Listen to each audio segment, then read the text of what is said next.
Halo teman-teman semuanya, salam anak Bali. Selamat datang di Pesona Emas, podcast edukasi Perlindungan anak menuju Indonesia Emas 2045. Hore! Oke teman-teman, jadi pada pagi yang cerah ini kami dari Forum Anak Daerah Provinsi Bali mau sharing-sharing nih ke teman-teman semuanya seputar anak gitu ya. Seputar perlindungan anak menuju generasi emas di 2045. Tetapi sebelum itu ada pepatah yang mengatakan tak kenal maka tak saya. Betul banget. Maka dari itu kami mau kenalan nih dulu sama teman-teman semuanya. Kenalin, nama aku Ayuma dari Forum Anak Daerah Provinsi Bali. Dan aku nggak sendiri teman-teman, di sebelah aku udah ada dua cewek cantik yang akan menemani kami pada hari ini dan sekaligus menjadi narasumber kami pada hari ini. Di sebelah aku namanya siapa? Halo semuanya, kenalin nama aku Niputu Keisha Narasga Gayatri. Aku akrab disapa Keisha. Dan pada kesempatan hari ini aku dipercaya sebagai narasumber Pesona Emas, yaitu edisi Hari Anak Sedunia. Dan di sebelah aku ada... Oke, halo teman-teman semuanya. Perkenalkan, nama aku Ana Agung Istri Maisa Ganda Dewi. Tapi teman-teman bisa panggil aku Oge ataupun Gung Mahisa. Nah, kalau misalnya Kak Kesha sebagai Ketua Pat Bali pada video kali ini, nah aku sendiri sebagai Duta Anak Provinsi Bali, Komisi Perlindungan Khusus tahun 2023. Salam kenal semuanya. Salam kenal semuanya. Oke, jadi kita udah kenalan, jadi teman-teman udah tahu ya nama kita bertiga gitu. Nanti kalau misalnya ketemu di jalan, nggak apa-apa, nggak usah malu-malu untuk nyapa. Kita welcome kok. Ya kan, bener kan? Betul. Jadi Oke. kalau kalian catcalling kayak hai cewek. Iya, gitu, catcalling beda no lagi. banget. Oke, kalau sapa-sapa biasa, oke. Oke teman-teman semuanya, jadi seperti yang sudah ada di judul dan sudah aku bilang tadi, kita akan membahas mengenai perlindungan anak. Tapi sebelum itu, kayak kita gini nggak sih dulu, kayak pembukaan dulu gitu. Seperti yang udah tadi dibilang sama Kesha, bahwa podcast ini adalah edisi Hari Anak Sedunia. Dan pada bulan ini juga adalah bulan-bulan anak nggak sih? Kayak bau-baunya tuh seneng, gembira gitu. Karena tepat pada tanggal 20 November 2023 ini diperingati sebagai Hari Anak Sedunia. Jadi hari kita banget gitu ya. Oke, jadi pertama-tama kita bertiga mengucapin selamat Hari Anak Sedunia dulu untuk teman-teman kami, untuk anak-anak semuanya gitu ya, di dunia, di Indonesia, dan khususnya di Provinsi Bali nih gitu ya. Untuk anak-anak dan teman-teman kami, semoga selalu dilindungi dan terpenuhi hak-haknya. Oke, yang pertama sebelum kita masuk mengenai perlindungan anak dan berhubung Hari Anak Sedunia gitu ya. Aku mau nanya nih ke kalian berdua, menurut kalian esensi dari Hari Anak Sedunia itu gimana sih gitu? Sebagai pandangan kalian gitu ya, dari sudut pandang seorang anak. Oke, kalau dari aku pribadi duluan ya. Ya, betul. Silahkan. Kalau dari aku sendiri, ya sama halnya seperti peringatan Hari Anak pada umumnya, dimana kalau misalnya di Indonesia, itu peringatannya biasanya setiap tanggal 23 Juli. Iya, Kalau betul. misalnya di dunia, itu peringatannya setiap tanggal 20 November. Nah, kalau misalnya di Indonesia itu kan PNS secara hakikat Republik Indonesia ya. Nah, pada kesempatan 20 November ini adalah peringatan bagi seluruh anak-anak yang ada di dunia ini. Jadi aku pribadi juga mengucapkan selamat Hari Anak Sedunia untuk seluruh anak-anak yang ada di dunia, terkhususnya yang ada di Indonesia dan juga di Provinsi Bali. Semoga kalian tetap bahagia, tetap dapat hidup dengan sehat, mendapatkan makanan yang layak dan juga mendapatkan lingkungan yang layak untuk hidup dan tumbuh berkembang. Tidak lupa juga kami pribadi dari Forum Anak Daerah Provinsi Bali mengucapkan selamat Hari Anak Sedunia untuk teman-teman kami yang ada di Palestina. Semoga masa yang kurang baik ini dapat segera berakhir dan juga bagi keluarga yang ditinggalkan dapat diberikan ketabahan dan semangat untuk anak-anak yang ada di Palestina. Selamat Hari Anak Sedunia. Hore. Oke, kalau misalnya dari Oge gimana nih dari pandangan seorang duta anak gitu ya? Sebetulnya teman-teman tadi udah dikasih tahu semuanya ya, udah diambil nih dari embat sebetulnya sama Kak Keisha nih. Tapi kalau aku sendiri melihat esensi Hari Anak Sedunia itu seperti kalau teman-teman dengerin lagu Nadine Semua Aku Dirayakan, itu Aku suka banget lagi. Iya. Itu tuh kayak betul-betul menginterpretasikan terkait Hari Anak Hari Sedunia Anak. ini gitu. Iya. Dimana kita berhak sekali untuk merayakan diri kita sendiri sebagai anak di hari anak ini, dimana aku melihat esensi dari Hari Anak Sedunia ini tuh penuh dengan kebahagiaan, Euforia happy, gitu ya. kebahagiaan, dan dimana kita menikmati suasana kita sebagai anak yang kayak ya udah kita lagi ulang tahun tapi bareng-bareng aja gitu, Iya, sedunia benar. kita ulang tahunnya. Dan aku harap dari semua aku dirayakan ini, maksudnya ya kita bisa merayakan diri kita sendiri sebagai anak, kita bisa happy sama Hari Anak ini, dan kita bisa mengeksplor lebih banyak lagi tentang anak dan bisa saling merangkul satu sama lain kayak gitu deh. Oke, betul banget. Jadi selamat Hari Anak Sedunia ya untuk teman-teman semuanya. Oke, jadi kita udah mulai masuk nih ya. Tadi udah pemanasan nih mengenai esensi Hari Anak Sedunia gitu ya. Udah mulai agak masuk-masuk lah sama seputar anak, seputar pelindungan juga. Nah, dari tadi kalian udah membahas mengenai anak-anak, dan kita juga harus merayakan diri kita sebagai anak gitu ya. Nah, menurut kalian sendiri, kira-kira nih teman-teman kan mungkin masih banyak yang ragu dan keliru ya, karena masih banyak yang beranggapan bahwa anak itu umur di bawah 10 tahun aja gitu. Jadi kalau umurnya udah 17 tahun itu udah nggak anak-anak gitu ya. Banyak banget yang mikir kayak gitu ya. Khususnya teman-teman aku juga masih banyak yang mikir kayak gitu. Bahkan aku pun juga sering banget dulu sebelum aku masuk FAD itu mikirnya kayak gitu. Nah, sekarang udah ada ketua FAD Bali dan juga udah ada duta anak di sini, kita dengar ya teman-teman bahwa definisi anak itu yang sebenarnya apa sih gitu ya. Mungkin aku mau dengar dari Kesha dulu deh, dari perwakilan ketua. Oke. Kalau dari aku pribadi ya sama halnya kalau kita kaitkan pada definisi itu adalah anak merupakan seseorang yang berusia dari 0 sampai di bawah 18 tahun. Tapi pasti ada aja pertanyaan kayak kenapa anak di atas 17 tahun yang sudah dilegalkan dan mendapatkan kartu tanda penduduk itu masih dikatakan sebagai anak-anak gitu. Dia kan udah bisa ikut pemilu, dia udah punya SIM, dia udah dewasa dong gitu. Iya, Dia udah benar-benar. bebas mengakses minuman keras, merokok, it's okay gitu. Kenapa masih aja dipermasalahkan hal-hal seperti itu gitu. Tapi kalau dari aku pribadi sebenarnya bukan tentang bagaimana kita memaknai secara ilmiah apa itu seseorang anak, tapi tentang bagaimana penerapannya itu kalau misalnya kita lihat dari sudut pandang kedewasaan secara psikologis. Nah, kalau misalnya kita berusia 17 tahun nih teman-teman, pasti masih aja ada rasa-rasa yang dibawa dari anak-anak itu sendiri. Dimana seperti yang sering kita dengar dari guru-guru kita di sekolah gitu, kalau kalian sudah menginjak usia 17 sampai 18 tahun itu adalah sesuatu yang riskan untuk hidup kalian. Itu adalah penentuan apakah kalian mampu melewati masa-masa sensitif itu atau tidak gitu. Apakah kalian akan melewati jurang kehidupan itu dengan lancar kalau misalnya kalian dewasa secara emosional atau malah jatuh ke bawah gitu. Jadi menurut aku kenapa anak-anak itu masih dilindungi saat dia berusia 17 sampai 18 tahun karena masih dianggap proses garansi dari pendewasaan mental ketika mereka beralih dari usia anak ke remaja. Jadi semacam bonus selama 17 sampai 18 tahun itu untuk mendewasakan diri kita, untuk menyadarkan diri kita bahwasanya kita sudah melewati masa anak-anak itu dan kita harus melewatinya dengan baik gitu teman-teman. Masalah kalian ingin merokok atau melakukan minuman-minuman keras itu kalau dari aku pribadi memang melarang keras ya. Kalau misalnya kalian memang masih berusia 18 tahun, bahkan kalau misalnya kalian sudah lewat dari usia 18 tahun, aku masih tidak menganjurkan hal itu. Benar-benar. Karena itu adalah sesuatu yang dapat merusak kesehatan kalian. Itu menurut aku pribadi adalah sesuatu yang fatal gitu loh. Jadi itu sih menurut aku kenapa anak-anak itu masih disebut dari 17 sampai 18 tahun. Kalau dari Olga? Oke. Lagi ya diembat lagi nih sama kayak. Mohon maaf ya. Pasti punya jawaban khusus nggak sih kalau seorang duta gitu? Sebenarnya hampir sama ya persepsinya ya. Kita juga di Forum Anak Daerah Provinsi Bali pasti punya persepsi yang sama dan visi yang sama. Iya, betul. Kayak apa Kak Ayuma bilang, aku punya argumen khusus lah juga ya. Iya. Nah, kalau menurut aku seperti yang udah dibilang sama Kak Kesha tadi, bahwa betul emang udah ada definisinya sendiri ya. Kalau misalnya anak itu tuh umurnya tuh dari 0 sampai 18 tahun bahkan di dalam kandungan.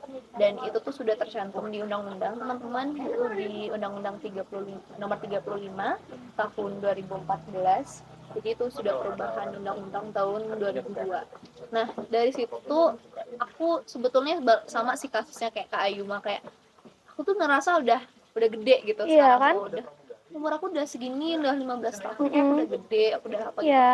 Cuman pas baru masuk loh ternyata Kita aku masih anak-anak gitu. aku masih perlu dilindungi, aku masih perlu ditanyain kamu udah makan atau belum gitu. Jadi masih masih apa ya, masih suka labil, masih Iya. kadang kalau buat keputusan itu kadang bingung ini bener atau enggak ya gitu. Meskipun secara umur yang distigmakan oleh masyarakat kita udah tahu nih ini bener nih enggak. Benar-benar. Tapi kadang kita juga pasti sebagai anak kayak ini bener atau enggak ya, ini aku ambil atau enggak ya. Iya, masih labil. Iya.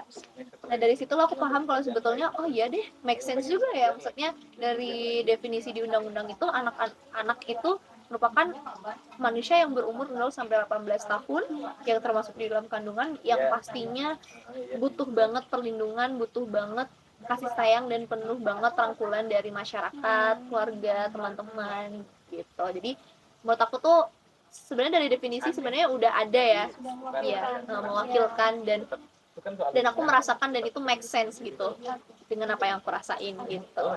Oke, betul banget ya teman-teman. Jadi sekarang teman-teman udah tahu ya dan udah dilurusin juga sama Oge, sama Kesia juga tadi bahwa anak-anak itu adalah seseorang yang berusia di bawah 18 tahun, termasuk seseorang yang masih ada dalam kandungan gitu teman-teman. Sekarang udah nggak keliru lagi ya kalau misalnya 17 tahun itu masih anak-anak. Jadi catat itu dengan baik, kita yang usianya masih 17, 18 itu masih anak-anak gitu.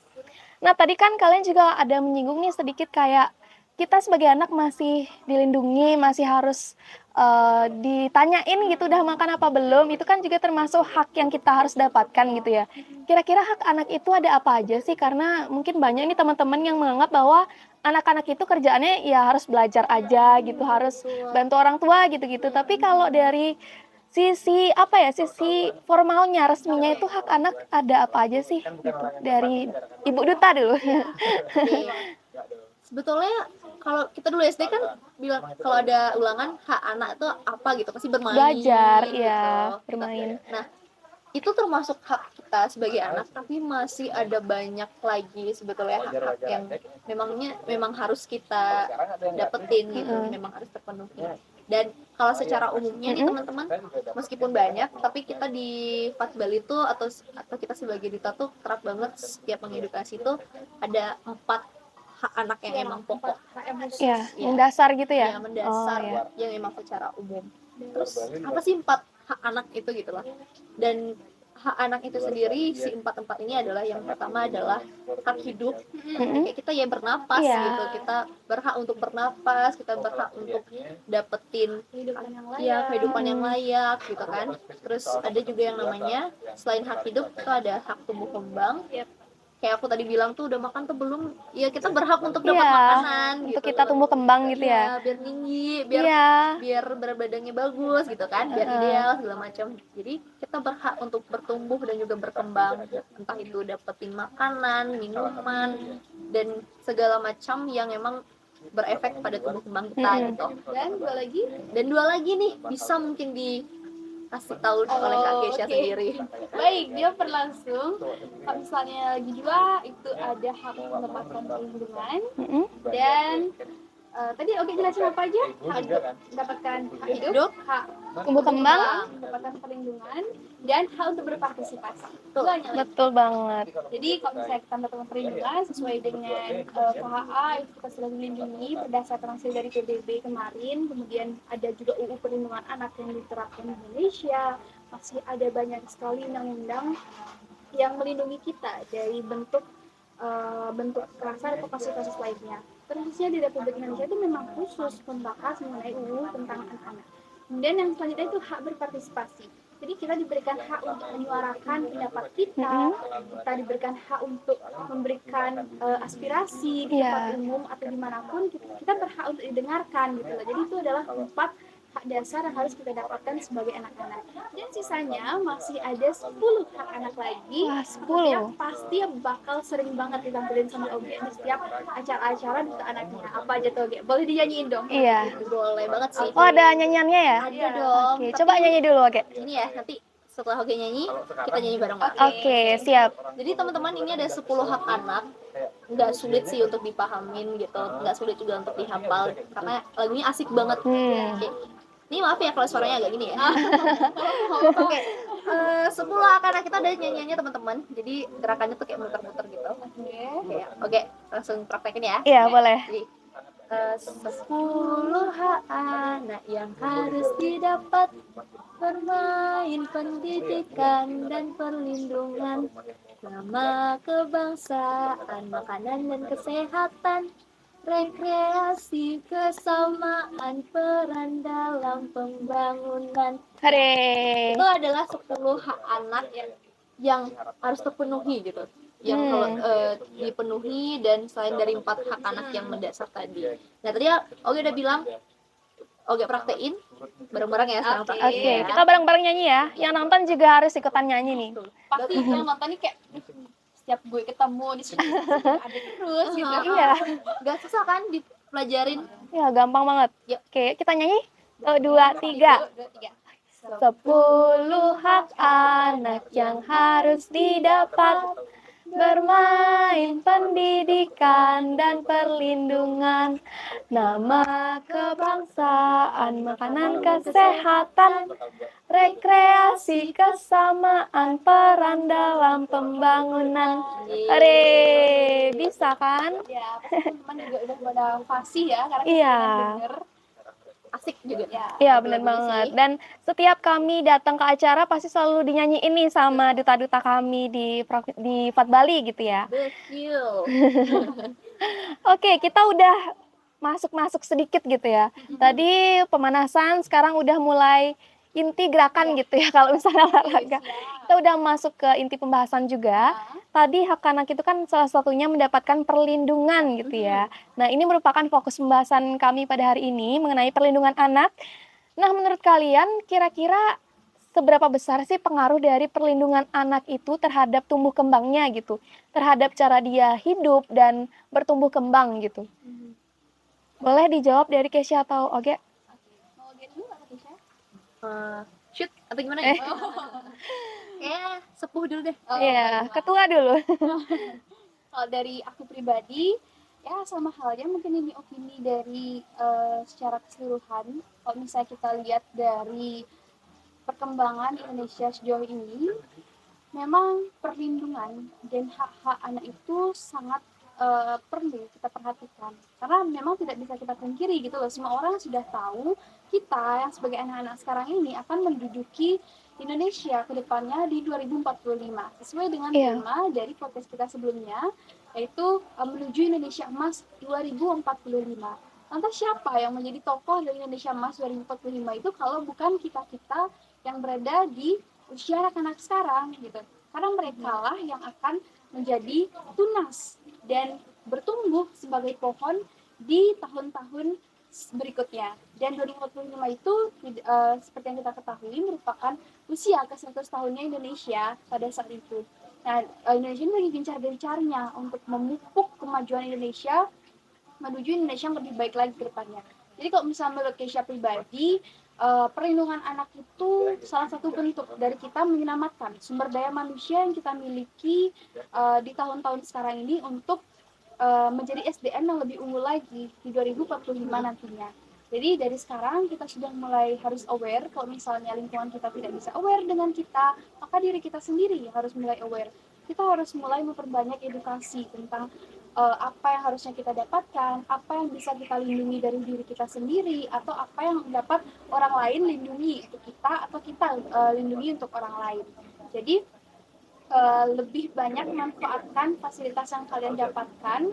Misalnya walaupun pemerintah mungkin atau pihak-pihak pemangku terkait belum dapat mengoptimalkan sesuatu seperti yang kalian harapkan, maka belajarlah untuk lebih aware pada diri kita dan juga lingkungan kita sendiri. Mulailah dari diri kita. Kalau misalnya lingkungan kita tidak paham dengan hal-hal seperti demikian, mungkin masih awam dengan perlindungan anak, maka tidak ada salahnya kita sebagai orang yang terjun di forum anak juga ikut mengedukasi dan menyebarkan apa yang kita dapatkan di forum anak itu demi teman-teman kita yang ada di sekitar kita. Kayak gitu. Oke? Iya, kalau Oge gimana? Eh, Gini ya teman-teman, jadi bener apa yang dibilang sama Kak Keisha tadi tuh, bahwa sebetulnya rasa aware kita tuh harus ditingkatkan Harus tinggi lagi gitu ya. Nah, bagaimana kita melihat sebetulnya perlindungan anak itu begitu penting untuk masa depan Indonesia ke depannya gitu, khususnya di tahun 2045. Mungkin di sini Oge bakal jelasin mengapa gitu kita harus aware gitu loh gitu. Jadi kan nanti di masa depan Indonesia itu di tangan kita sendiri ya, di tangan anak-anak ini, tunas bangsa, dan dimana kita akan dapat bonus demografi gitu ya, yang dimana di tahun 2045 itu yang membawa impian-impian Indonesia itu adalah diri kita sendiri. Iya, gitu. betul banget. Nah, bagaimana untuk mendapatkan itu kan kita harus sebagai anak perlu eksplorisasi lagi ya, eksplor lebih banyak yang kita suka gitu. Yang pastinya itu sangat berkontribusi untuk masa depan Indonesia, entah itu dalam bidang apapun gitu loh. Dan untuk bebas berekspor, bebas merasakan apa yang dia sukai, bebas untuk menjalani apa yang ia memang bidangi gitu. Sepertinya anak itu butuh untuk dilindungi gitu, supaya merasakan aman gitu. Aku bebas melakukan apapun, tapi kalau nggak ngerasa aman kan tetap aja ngerasa kayak tertekan gitu kan, ngerasa agak sulit, ngerasa nggak plong lah istilahnya gitu. Betul. Tapi kalau teman-teman atau anak-anak ini diberikan perlindungan, diberikan rasa kasih sayang gitu, apa yang dia lakukan akan merasa aman dan nyaman gitu ya. nyaman dan bebas gitu, dia merasakan ekspor dalam hal yang dia bidangi. Dan tentu apabila diberikan perlindungan dan dia nyaman, aman, dan bebas mengekspor, itu akan berkontribusi juga ujung-ujungnya untuk itu membentuk karakternya mereka ya dari kecil. Nggak cuman untuk Bali, tapi juga untuk Indonesia dan bahkan dunia untuk ya. dunia gitu kan. Kaitan ya dengan hari anak ya, sedunia. jadi mungkin terdengarnya sepele, tapi itu dampaknya sangat besar sekali gitu, perlindungan anak itu untuk masa depan Indonesia, masa depan anak itu sendiri, dan tentunya untuk masa depan dunia. Oke, jadi tadi benar banget ya apa yang sudah dibilang sama Oge dan juga Keisha, bahwa perlindungan anak itu sangat berpengaruh sekali dengan tumbuh kembang seorang anak. Jadi kualitas suatu negara juga itu ditentukan oleh bagaimana kualitas dari anak-anaknya gitu ya. Dan kita juga sebagai anak harus perlu yang namanya dilindungi dan juga dipenuhi hak-haknya gitu ya. Selain itu kita juga harus aware sama diri kita sendiri, harus peduli, dan jangan lupa juga untuk mencintai diri sendiri gitu ya sebelum kita mencintai orang lain. Oke, lanjut ke pertanyaan berikutnya nih. Tadi kan udah kita bahas mengenai pengaruh perlindungan anak gitu ya. Nah sekarang lebih spesifik lagi nih di lingkungan kita di Provinsi Bali gitu ya. Kira-kira menurut kalian sebagai orang yang aktif di organisasi, khususnya di organisasi anak yang menaungi perlindungan anak lah itu istilahnya gitu ya. Kira-kira kondisi perlindungan anak di Provinsi Bali itu gimana menurut kalian? Udah baik kah atau gimana? Atau boleh dah dilihat dari kasus-kasusnya gitu. Dari Oge mungkin? Oke, kalau berkaitan perlindungan anak, sebetulnya dari segi kasus-kasus atau isu-isu itu sebenarnya perbincangannya tuh nggak akan habis-habisnya gitu terhadap perlindungan anak ya. Karena bisa dilihat dan bisa disudutpandangkan bahwa perlindungan anak itu begitu luas banget pembicaraannya. Iya, luas ya. Bisa sampai ke arah kekerasan fisik, kekerasan seksual, pelecehan seksual, ataupun sekedar dia itu dilindungi nggak pada saat di sekolah atau di rumahnya gitu ya. Hal-hal kecil itu juga termasuk perlindungan anak itu sendiri kan. Nah, terkait bagaimana kasus-kasus di Provinsi Bali kan gitu, aku melihat masih banyak ya kasus-kasus, entah itu kasus-kasus yang ke arah negatif ataupun yang emang positif, atau yang kayak negatifnya ya emang masih banyak gitu anak-anak di Provinsi Bali yang bisa aku bilang masih belum terpenuhi lah dari segi perlindungannya. Tapi ada juga bersyukurnya adalah ada juga beberapa anak-anak di Provinsi Bali juga sudah mulai terpenuhi lah perlindungannya gitu, perlindungan terhadap anak-anak itu sendiri. Nah, bagi aku seberapapun kasus yang ada di perlindungan anak itu sendiri, itu sebetulnya sebagai cerminan kita untuk balik lagi ningkatin kepedulian kita sih gitu. Bagaimanapun kasus itu ya, kasusnya itu sendiri, yang pastinya semakin kasus itu membesar kan harus semakin ditingkatkan ya. Kalau bisa sebelum kasus itu membesar, sebelum itu bahkan memakan korban gitu gitu ya. Ya padahal bisa kita lindungi sebagai masyarakat ataupun sebagai teman ya. Dari sebelum itu terjadi kasus-kasus yang tidak diinginkan terjadi yang berkaitan tentang perlindungan anak, ya kita harus bisa ningkatin gimana ya, kayak Pedulian kita. ya kepedulian kita satu sama lain lah, sama sesama teman.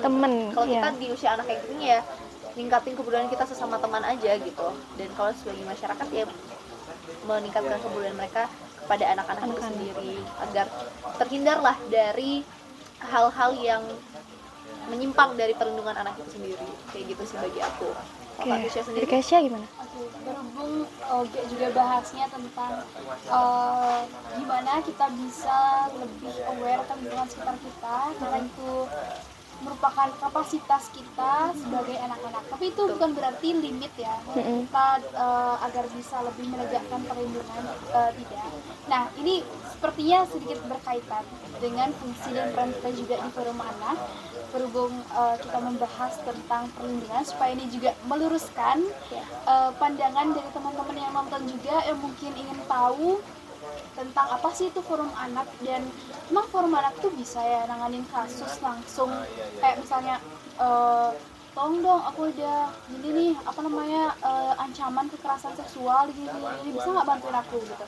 Nah itu udah salah persepsinya ya teman-teman. Atau mungkin ada yang bilang kayak gini, forum anak tuh cuma ngumpulin informasi tentang kekerasan doang, ada outputnya sama sekali gitu, kayak apa sih organisasi nggak jelas gitu. Nah pasti banyak ya timbul stigma-stigma seperti itu yang tidak bisa kita pungkiri sejauh ini gitu. Dari pendapat hal-hal seperti itu yang sering aku dengar bahkan dari teman-teman aku sebelum join di forum anak itu, sering banget kayak dengar, ngapain sih kamu join organisasi nggak jelas kayak gitu ngabisin waktu aja gitu, kayak kamu sendiri tuh masih anak-anak, ngapain kamu harus peduli sama orang-orang sekitar kamu gitu. Itu juga pernah aku dengar di salah satu rumah seorang psikolog terkenal di Provinsi Bali. Itu aku lupa, ibunya perempuan. Ya, ibu udah pasti perempuan dong ya. Iya, betul. Beliau itu adalah salah satu psikolog terkenal di Provinsi Bali. Nama itu sangat melejit dan juga pernah menciptakan beberapa buku tentang bagaimana menjadi seorang perempuan Bali yang dapat melahirkan generasi muda yang berbobot dan berbibit, dimulai dari kita sebagai perempuan itu sendiri.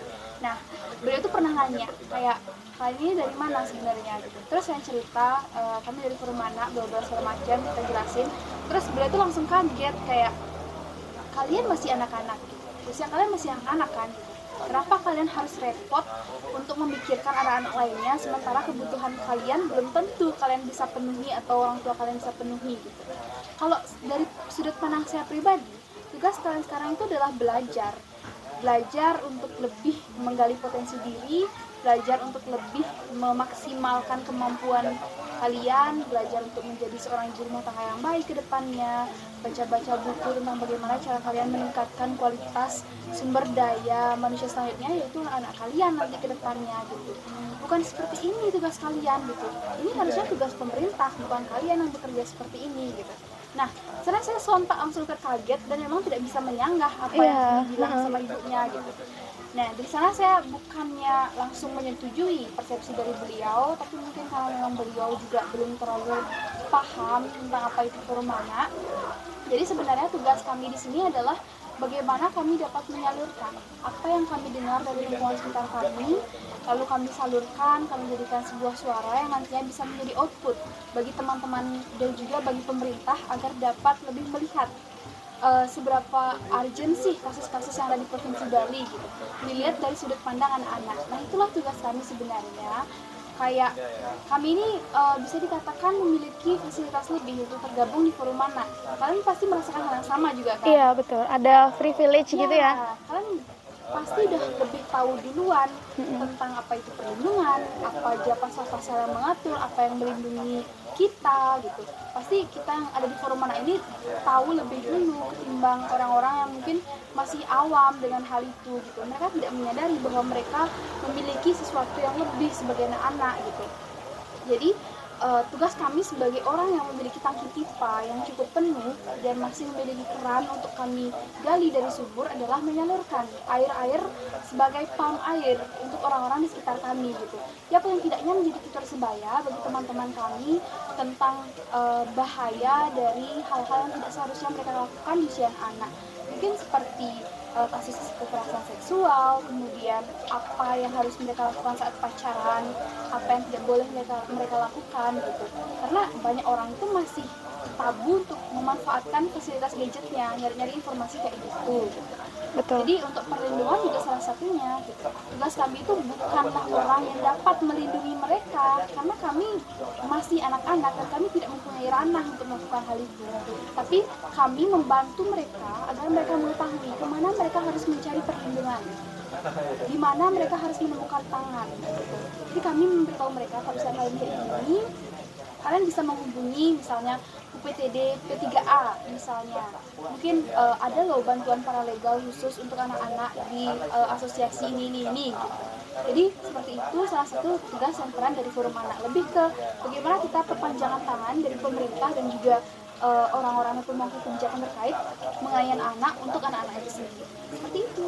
Oke, berarti dapat disimpulkan ya bahwa kondisi dari perlindungan anak di Provinsi Bali itu mungkin masih belum terlalu optimal, cuman pemerintah juga pastinya mempunyai cara-cara lah tertentu gitu ya. Contohnya dengan adanya forum anak yang bisa dijadikan sebagai seperti yang udah tadi dijelaskan oleh Kesya, yaitu sebagai jembatan ya, istilahnya jembatan untuk anak-anak untuk bisa menyalurkan aspirasinya, untuk bisa merasa terlindungi. Kami memang bukan tidak langsung menangani gitu ya, menangani kasus dengan langsung ke hukum dan lain sebagainya. Kami menjadi teman kalian istilahnya sebagai agen 2P yang nantinya bisa membantu teman-teman untuk bisa memberikan solusi dari kasus teman-teman untuk menindaklanjuti gitu istilahnya ya. Kalau misalnya kamu lagi kayak gini, kamu harus kemana dan lain sebagainya. Jadi gitu ya teman-teman. Oke, ngomongin tentang 2P nih ya teman-teman. Mungkin teman-teman di sini, Kesya ataupun Oge bisa tolong jelasin sedikit gitu. Kira-kira ada istilah yang namanya 2P, pelopor dan pelapor. Kira-kira itu apa sih dan gimana implementasinya gitu? Mungkin dari Dutana? Iya, benar. Teman-teman pasti sering dengar ya kalau misalnya kita lagi sosialisasi atau kayak ngasih edukasi gitu atau sharing session gitu sama teman-teman, pasti kedengeran gitu 2P gitu. Iya, 2P. 2P gitu ya. 2P itu adalah pelopor dan juga pelapor. Nah, sebenarnya dari bahasanya untuk anak-anak seumuran kita tuh pasti paham lah ya apa arti itu pelopor dan pelapor. Tapi mungkin akan agak jelasin di sini sedikit lebih detail gitu. Nah, 2P, peran 2P kayak yang udah dibilang sama Kak Kesya tadi, sebetulnya kan banyak sekali ya kasus-kasus anak, maksudnya masalah-masalah anak di lingkungan sekitar kita gitu. Dan kayak yang Oge bilang tadi, kita emang lebih baik itu meningkatkan kebudayaan kita untuk saling merangkul satu sama lain. Nah, karena berhubung kita adalah seorang anak yang emang kapasitasnya kita ya masih anak gitu loh. Jadi kan kita belum tentu, bahkan kita belum bisa gitu menyelesaikan permasalahan itu sendiri. Nah, cara yang satu-satunya bisa kita lakukan selain kita meningkatkan kebudayaan kita adalah sebagai pelopor dan pelopor ini gitu. Dimana yang satu adalah pelopor, dimana kita ya sebagai komando lah gitu kan, kayak di Forum Anak Daerah Provinsi Bali nih kita udah tahu nih kasus permasalahan anak misalnya pelecehan seksual ini kan seharusnya masuk kepada ya harusnya diberikan perlindungan gitu. Nah, untuk menyuarakan permasalahan itu atau isu-isu itu ya bisa dari kita sendiri gitu, kita mempelopori, kita menjadi komando, kayak semacam kita lah yang menyebarkan berita bahwa oh ya ini emang ada permasalahan yang seperti ini, dan kita kayak menyadarkan teman-teman kita sekitar gitu, ini tuh ada permasalahan yang kayak gini tuh ada gitu. Ataupun sekedar kita tahu bahwa oh iya ternyata kasus ini merupakan pelecehan seksual secara fisik nggak gitu. Cuman sekedar itu aja, itu udah termasuk bagian dari pelopor yang bisa kita sharing gitu ke teman-teman kita sendiri gitu, ataupun ke keluarga kita sendiri yang mungkin tidak tahu bahwa itu memang kasusnya itu ada gitu untuk anak-anak itu sendiri. Nah, kemudian dari pelopor itu ada yang namanya pelapor gitu. Ketika mungkin kasus anak yang berkaitan tentang perlindungan anak itu berada di sekitaran kita, kan kita sebagai anak pasti bingung dong harus melakukan apa gitu.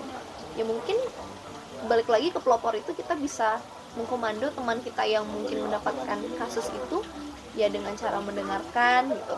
Nah, selain mendengarkan, karena kita tahu bahwa kasus itu terjadi pada dirinya ataupun kita sudah tahu pakemnya istilahnya gitu loh, kan kita sudah mengkomando ya, pasti ada rasa keberanian dong. Apalagi kalau kita punya rasa yang aware gitu di dalam diri kita sendiri. Nah, itulah peran kita sebagai pelapor itu sendiri gitu. Kita bisa melaporkan kasus itu yang memang terjadi kepada teman atau lingkungan sekitar kita, pada orang yang memang dipercayai, contohnya guru, orang tua, ya, dan orang-orang yang memang lebih berwenang untuk menangani lah kasus itu sendiri. Dan itu sih menurut aku apa itu pelopor dan pelapor itu. Even bukan sebagai anggota forum anak daerah Provinsi Bali pun, anak kecil yang baru umur 5-10 tahun yang kalau kita udah ajarin tentang cara kita peduli satu sama lain, udah cukup gitu. Iya, udah bisa udah gitu. terpenuhi gitu 2P-nya gitu. Udah terpenuhi dia sebagai pelopornya yang dia tahu, oh itu adalah tindakan salah, aku bakal kasih tahu kalau itu salah gitu. Dan melaporkan ya aku akan melaporkan itu kepada ibu, bapak, guru bahwa itu kasusnya salah, ada korban harus ditangani. Nah, itu udah cukup banget gitu. Dan itulah kapasitas kita sebagai anak yang mungkin sepele tapi justru memberi dampak yang berdampak besar. Iya, betul banget ya. Itu sih menurut aku 2P itu. Berarti itu jawabannya bahwa salah satu yang dapat kita lakukan untuk mewujudkan perlindungan anak itu adalah dengan 2P itu sendiri gitu ya. Jadi kita bisa sebagai pelopor, bisa sebagai pelapor yang tadi sudah dijelaskan oleh Oge. Oke, dari tadi kita sudah membahas mengenai perlindungan anak, dan juga kita udah membahas mengenai 2P juga. Nah, sekarang kita akan masuk ke sesi Q&A. Jadi, kemarin kami dari Forum Anak Daerah Provinsi Bali sudah membuka sesi question box di Instagram kami di Forum Anak Daerah Provinsi Bali. Maka dari itu, kita akan mulai sesi Q&A.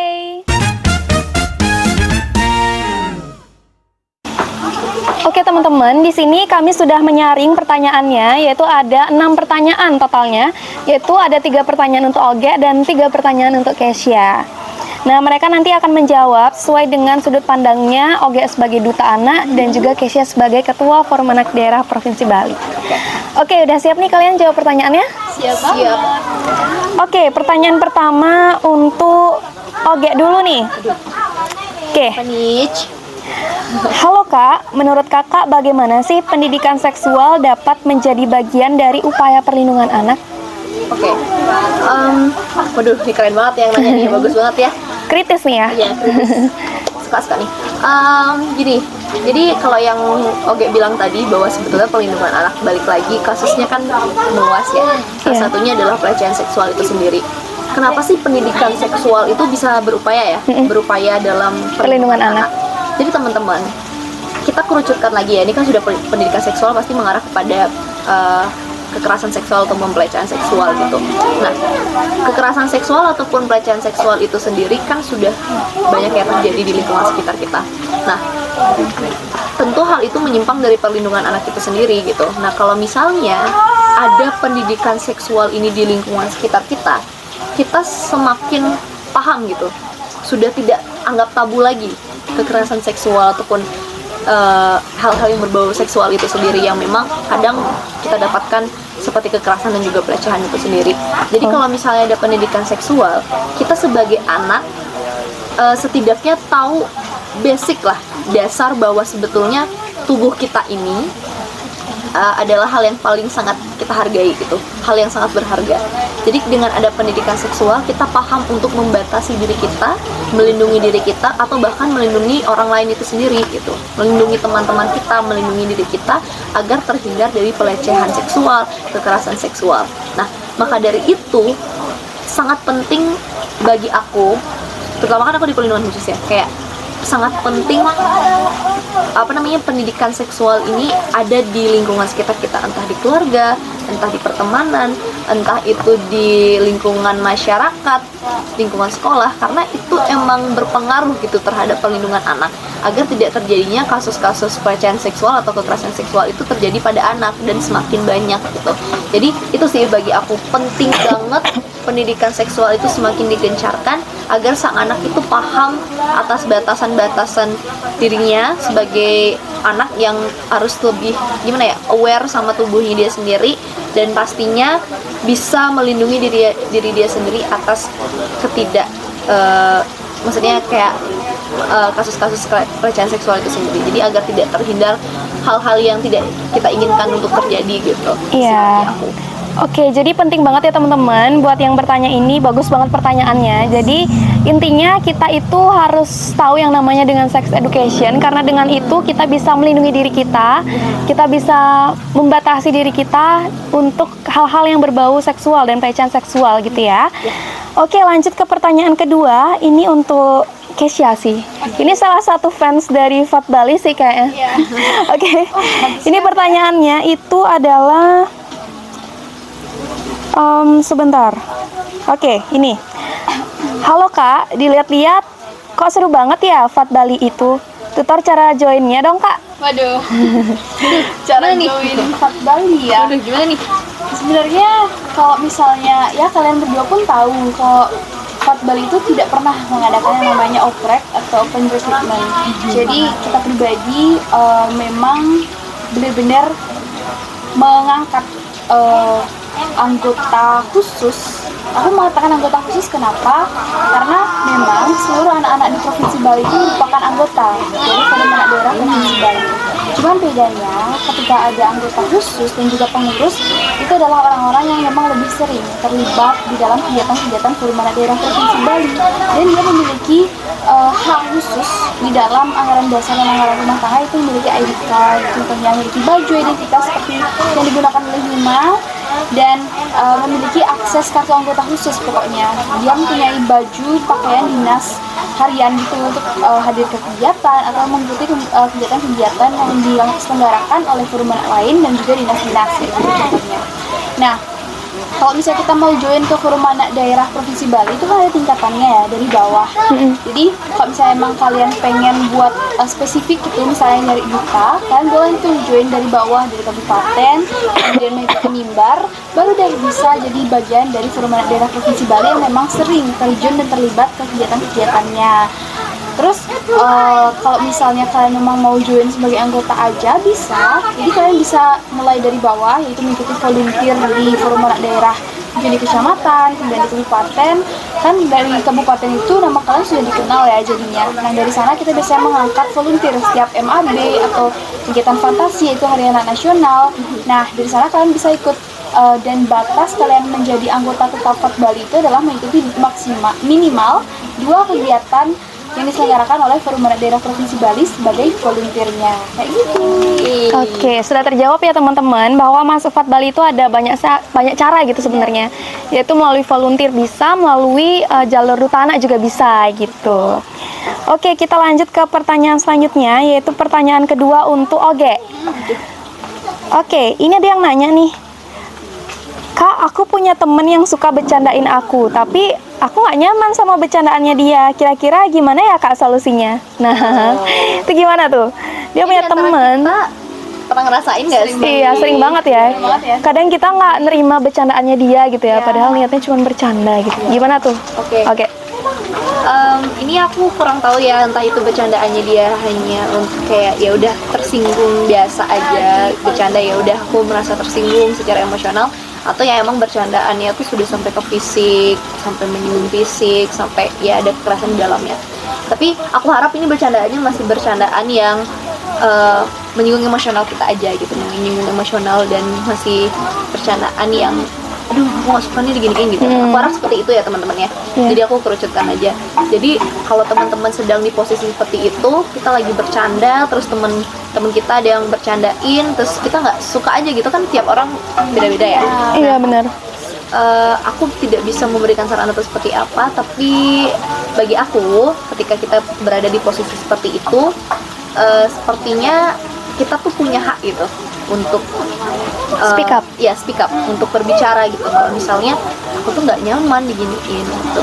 Iya. Tapi kalau misalnya kamu malu sekalipun, kamu bisa curhat sama teman-teman kamu gitu, biar kamu tuh lega bahwa kamu gak nyaman diginiin ya teman kamu tuh supaya ada rasa perasaan lega lah dari hati ataupun dari segi emosional. Tapi Dia kalau sadar ya. iya, dan kalau misalnya lebih baik sih kamu mengandalkan namanya komunikasi asertif, dimana kamu secara lugas gitu bilang sama teman kamu yang membuat kamu tersinggung itu bahwa aku nggak nyaman loh kalau aku diginiin. Iya.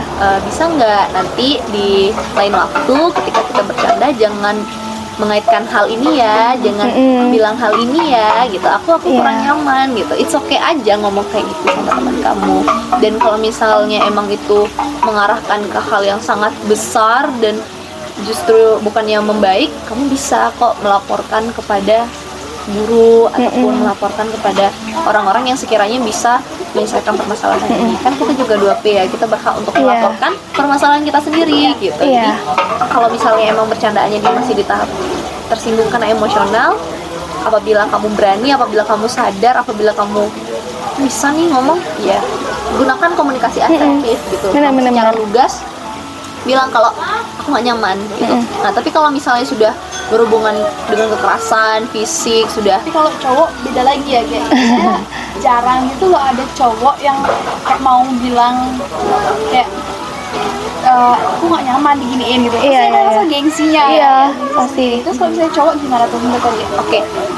Kayak yang aku bilang tadi kan setiap orang berbeda-beda. Iya. Dan tadi aku juga udah bilang kalau misalnya itu sebagai sudut pandang aku lah, sebagai perempuan yang emang suka ngobrol gitu, apa-apa tuh curhat langsung gitu. Cuman mungkin bagi teman-teman atau anak-anak yang laki-laki kan pasti punya temen lah ya, teman deket lah ya. Bisa kok yang tadi aku bilang tadi tuh sama teman deket curhat gitu. Aku nggak suka digituin gitu. Iya. Jadi at least kamu bisa mengeluarkan emosional kamu meskipun kepada bukan orang yang bikin kamu tersinggung, at least kamu bisa keluarin itu kepada orang sekitaran kamu. Atau nggak harus sama temen, bisa sama ibu, sama bapak yang emang kamu percayain gitu. Ataupun Betul, kamu betul. nulis di kertas, apapun yang penting kamu mengeluarkan emosional itu sendiri. Jadi lebih baik kita gunakan komunikasi asertif supaya orang tersebut sadar atas kesalahannya dan kita juga ngerasa lebih aman aja. Gitu. Oke, berarti intinya kita harus sampaikan gitu ya. Kita harus bisa tegas terhadap orang-orang yang memang tidak suka atau membuat kita tidak nyaman gitu ya. Jadi kita harus bisa sampaikan, dan dengan kita sampaikan nanti orang itu akan ngerti gitu ya apa yang kita rasakan gitu. Intinya komunikasi aja teman-teman gitu. Oke, pertanyaan selanjutnya ini pertanyaan kedua untuk Kesya. Lagi-lagi ada yang bertanya mengenai forum anak gitu ya. Nah, pertanyaannya ini adalah, FAT ini bergerak sendiri-sendiri atau dinaungi oleh siapa ya, Kak? Bisa dijawab oleh Kesya? Silakan berbicara. Sepertinya di pertanyaan yang sangat sering kali ditanyain ya. FAT ini dulunya merupakan organisasi yang independen, tidak berdiri di bawah naungan pemerintah, tidak ada lembaga khusus yang memang membawahi forum anak daerah ini. Dulu seingat aku kalau nggak salah namanya itu LPAI, Lembaga Perlindungan Anak Indonesia. Dan dulu forum anak itu nggak punya sekre khusus dan mereka memang bergerak secara organisasi kayak pada umumnya. Nah, kalau kalian tahu Pandawara, benar ya Pandawara namanya? Iya, Ya, yang bersih-bersih itu. Nah, kalau misalnya kalian tahu Pandawara, kurang lebih kayak gitu kegiatannya. Jadi kayak mereka tuh inisiasi sendiri, ngelaksanain sendiri, kemana-mana sendiri. Kalau misalnya mereka mau ngelakuin bakso dan segala macam itu jalan aja gitu, kayak kita mau golong dana nih di tempat ini buat bakti sosial nanti ke panti asuhan ini, kumpul yuk di satu tempat. Nah, kayak gitu dulu. Tapi karena sekarang memang ada peraturan khusus yang melegalkan bahwasanya kita ketika melakukan bakti sosial itu harus mendapatkan izin dari misalnya Satpol PP atau apa gitu. Jadi dulu juga sempat ada masalah perpindahan tangan. Dulu juga FAT itu sebelum ada di dinas sosial seperti sekarang di Dinsos P3A berada di dinas pendidikan.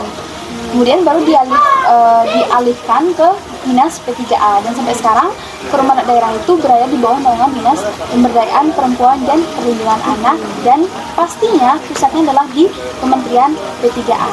Gitu.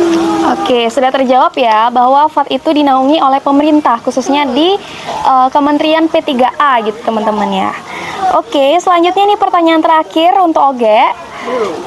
Oke, pertanyaan terakhirnya itu adalah, yang ini. Bagaimana cara memperkuat perlindungan anak dari eksploitasi seksual di dunia maya? Teman-teman, ini tuh sebenarnya hal yang kerap banget kita bicarain ya di forum anak ya, karena semakin banyak gitu loh eksploitasi anak itu, entah itu eksploitasi yang berbau seksual ataupun yang memang mempergunakan anak untuk mendapatkan keuntungan pribadi masing-masing gitu ya.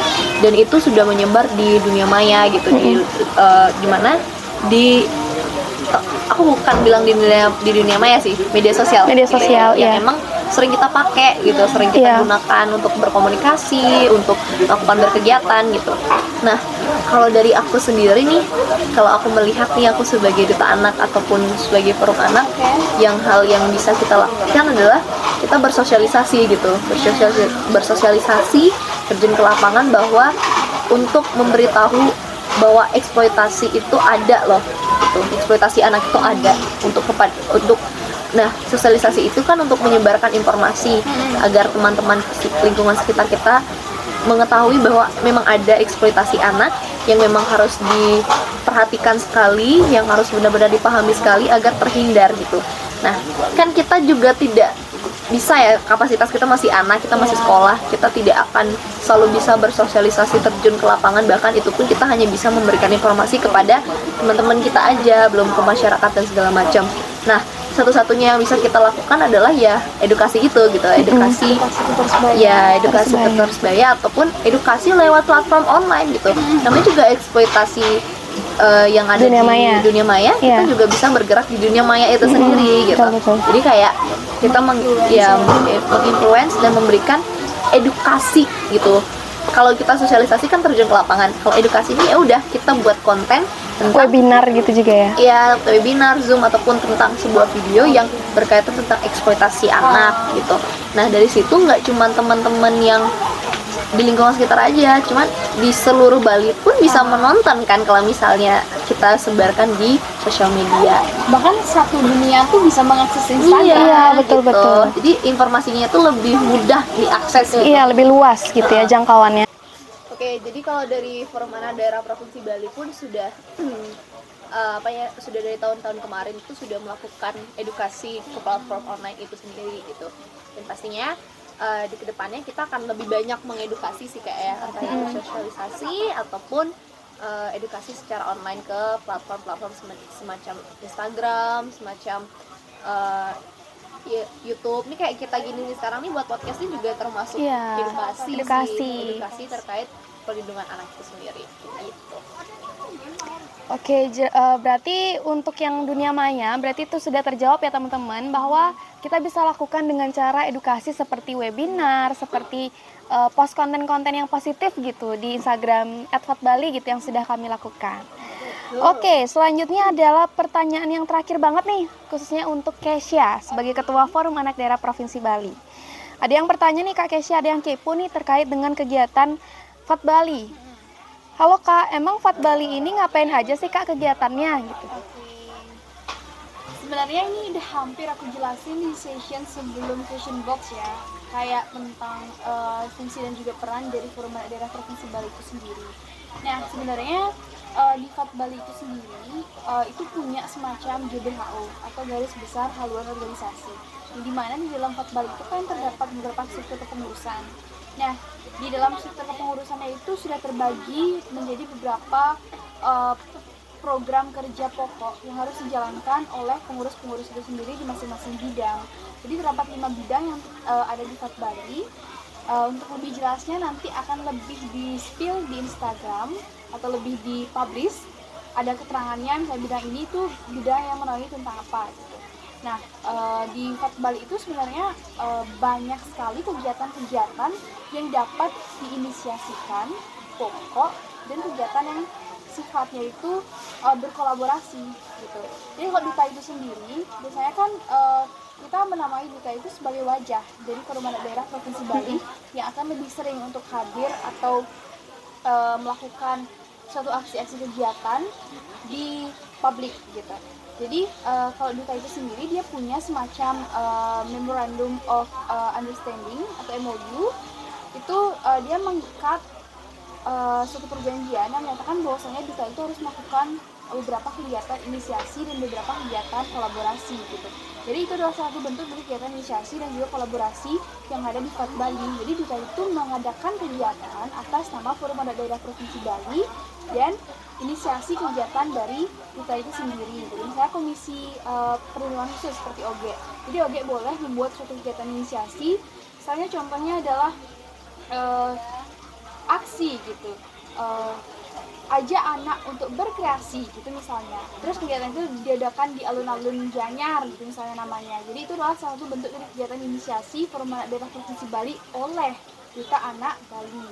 Kalau misalnya kegiatan kolaborasi itu bisa berkolaborasi dengan forum-forum yang ada di sekitar kita, misalnya kayak ada Kisara, ada Genre, terus ada juga forum-forum lain atau dinas-dinas untuk melakukan suatu aksi edukasi, misalnya kayak diundang sebagai narasumber. Itu juga salah satu bentuk kolaborasi. Terus kalau misalnya GBHO itu adalah program wajib yang harus ada di setiap bidang dan juga yang harus dipertanggungjawabkan melalui laporan pertanggungjawaban atau LPJ kepengurusan di akhir 2025 nanti. Jadi kayak gitu salah satu beberapa dari jenis kegiatan-kegiatan yang ada di FAT Bali. Kayak gitu Yuna. Oke, jadi intinya FAT Bali itu punya banyak sekali kegiatan ya yang sudah tercatat di dalam GBHO gitu ya. Dan kami juga ada kegiatan rutin, bener kan? Kegiatan rutinnya itu setiap tahun ada, setiap bulan pun kadang ada gitu ya. Setiap tahun misalnya ada MAB seperti sudah ada tadi disinggung sama Kesya di awal. Setelah itu ini mantan ketua panitianya ya. jadi MAB itu adalah kepanjangannya Mimbar Anak Bali gitu ya. Jadi pemilihan Duta Anak Bali yang pesertanya itu dari kabupaten kota di Bali. Setelah itu ada namanya Perayaan Hari Anak Nasional atau biasanya disebut sebagai apa? Han atau fantasi gitu. Jadi kalau misalnya teman-teman temu kreasi, iya betul banget. Jadi kalau misalnya teman-teman kepo nih sama kegiatannya FAT Bali, boleh banget sekarang juga langsung ketik di Instagram @fatbali, langsung di sana kepoin sampai scroll sampai bawah, itu nanti semuanya sudah terlihat FAT Bali itu selama ini ngapain aja gitu ya. Kita melakukan kegiatan gitu teman-teman. Oke. Jadi mungkin itu saja untuk Q&A kita pada hari ini karena banyak banget sebenarnya pertanyaan, cuma nanti kita akan bahas lagi di Instagram ya ataupun lewat DM juga. Mungkin teman-teman lewat video ini mungkin teman-teman juga muncul pertanyaan-pertanyaan, boleh banget langsung ditulis di kolom komentar atau DM kita lewat Instagram juga boleh banget. Iya. Gak terasa ya ternyata kita dari tadi ini durasinya sudah berapa lama? Udah hampir sejam gitu ya. Jadi dari tadi terik matahari sampai sekarang udah mulai redup kita take-nya. Oke, tapi senang banget nggak sih bisa sharing sama teman-teman gitu? Gimana sih perasaannya tadi setelah sharing?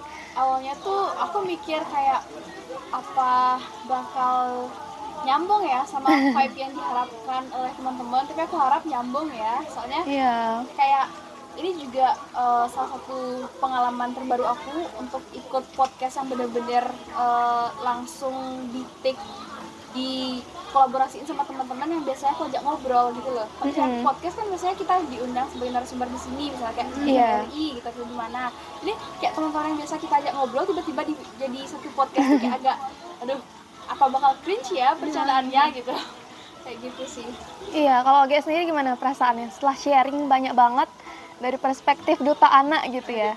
Jujur ya, happy banget teman-teman, bahagia banget karena emang aku menganggap untuk podcast hari ini tuh selayaknya aku sebagai anak ya. Aku pengen hari ini ketika podcast ini keluar bisa mewakili aku sebagai anak untuk ya merayakan diri aku sebagai anak dan mengucapkan buat anak-anak lainnya selamat Hari Anak Sedunia. Dan aku happy banget bisa ngobrol tentang perlindungan anak yang sangat-sangat penting bagi anak-anak Indonesia ataupun anak-anak sedunia yang pastinya akan menjadi masa depan bangsa suatu saat nanti.